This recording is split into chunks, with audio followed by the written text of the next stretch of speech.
Studio C. Si, senor.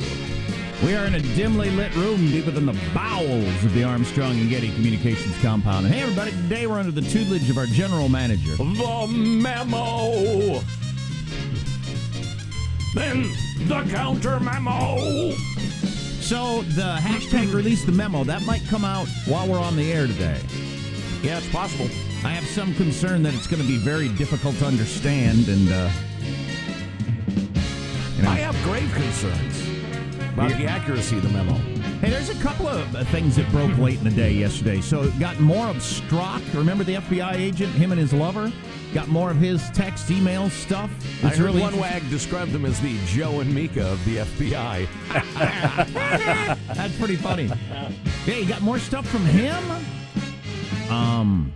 Another report that came out late yesterday, Trump's involvement in trying to cover up that meeting, supposedly, between his kid and the Russians, and so some late-breaking stories. Nasty Russian lawyer lady. Yeah, so some late-breaking stories that, according to some, are big deals in the whole Russia-Trump collusion investigation, obstruction justice thing. Maybe. And then the memo might come out today, which could be a huge deal or could be nothing. Who knows? I think it'll be interesting, but it's going to come out in stages.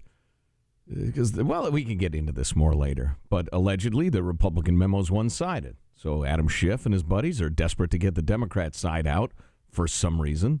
And so let's see that. Let's see all of it. Well, if, as is being claimed by Schiff, Nunes, the Republican, did just cherry-pick some information that gives you a misleading a picture of what happened, well, then you do need the context. But can they release them at the same time? Well, theoretically, the Republicans aren't going to let the Democrats release theirs. But it will be leaked 5 seconds later. Sure. I suspect. Yeah. Oh, dang it. It's all so ugly. It really is. It really is all so ugly. You point to the first person who you truly believe is looking out for the best interests of the United States of America as opposed to their party, and I will salute them. Right. So, so the one thing I wonder is, if the memo does not show something we're all going to be horrified by about the FBI and spying on Trump or whatever, then why don't the Democrats want it out? I would think they would want it out. If it doesn't, as they say, show this problem. I don't buy this is dangerous for the country. Because like you said, how many people out there are concerned about the country right now? Right, yeah. Their resistance to having it come out, to me, would lead me to believe that there's something in there that's going to make people say, whoa! Are they all seeing it obsessively through the lens of the Trump collusion investigation? Yeah, absolutely. I think so. Well, that's stupid. Well, yes, it is stupid, but I think that's what's happening. So anyway, it'll come out. This is no way to run a country. No, it's not.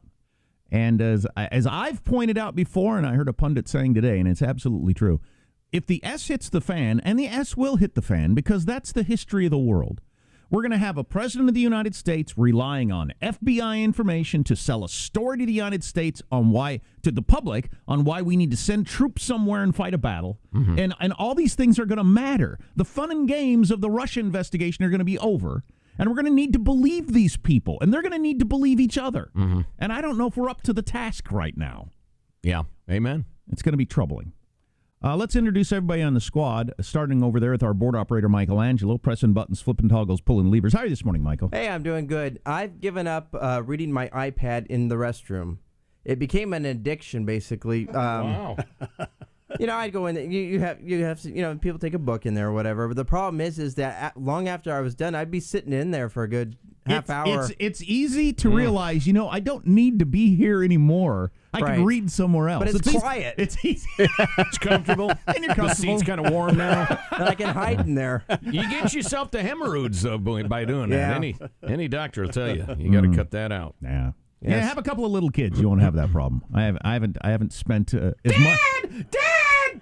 Yeah, I haven't spent as much time as I need in the bathroom in quite some years. So, there's positive Sean, whose smile lights up the room. How are you, Sean? Doing very well. Had quite the productive day yesterday. I don't know if it is the weather turning, spring has sprung. Maybe I'm participating in the human tradition of spring cleaning, but I got after it cleaning my apartment yesterday. The little nooks and You're nesting. Are you pregnant? No. Well, I don't know. I'll check. But yeah, got the little corners with the mops and the vacuums and all lifted up the coffee. Got underneath that. It felt pretty good. Wow, Felt pretty good. Come over to my place. Yeah. Oh, my God. Where would you start at my place? There's Marshall Phillips, who does our news every day. How are you, Marshall? Well, listen to us all. Strike while the flamethrower is hot. Elon Musk's boring company's all out of flamethrowers. They sold them all really? 20,000 of them. 20,000 flamethrowers have sold in the last couple of days. 5 days. 5 days, all gone. Wow. 20,000 flamethrowers. Your neighbor may now have a flamethrower. Indeed. They for whatever reason, they decided to do this after they had a hat sale. They sold Boring Company hats. Mm-hmm. They sold. They made $70,000 off hat sales in a couple of days. God, I wish I'd have gotten in on this. I actually have a number of situations where I could use a flamethrower. Right. I need one. Couldn't we all? Well, I don't know if everybody could. It's hard to imagine in a suburban environment what you would use a flamethrower for. You haven't met my neighbor. My across the street neighbor, as a kid, made a couple of tennis ball cannons. Mm-hmm. Yes. Very, very resourceful. Really? Yeah, I'd imagine you could probably craft a decent flamethrower. You gotta have the directions on the internet. Absolutely. Little flame and gas and that sort of stuff. Projecting it out. Yeah, right.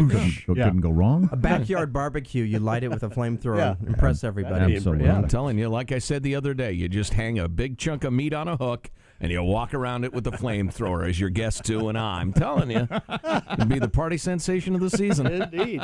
I'm Jack Armstrong. He's Joe Getty on this. It is Thursday, February 1st. The rent's due. The year 2018. The rent is too damn high.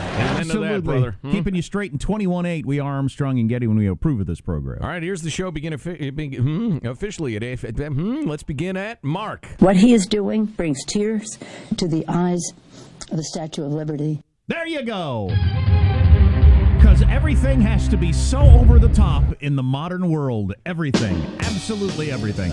You got to hear that whole quote from her, too. It is astounding. Well, she's trying to match the president for, getting people's attention, I guess. What are other headlines, Marshall? Well, memo may drop today as the feud between the White House and the FBI blows wide open. And after a day off, Trump is tweeting again this morning. And we have a possible major breakthrough in cancer treatment. Stories coming up, 6:35, Armstrong and Getty. Yeah, that is something. They're going to release a memo that the FBI says they have grave concerns about its effect on the country. That's something. How's mailbag look? Oh, it's very good. Very good. It includes a musical treat for you. Oh, cool. Take her down a notch. Right. Yeah, we'll get that whole Nancy Pelosi thing for you. It's something. Wow. God dang it. Can we all just take it, ratchet it down a little bit? We're at fever pitch. If we don't ratchet it down a little bit, we'll all be killed. Really? And our children. Yeah. Stay tuned to the Armstrong and Getty Show.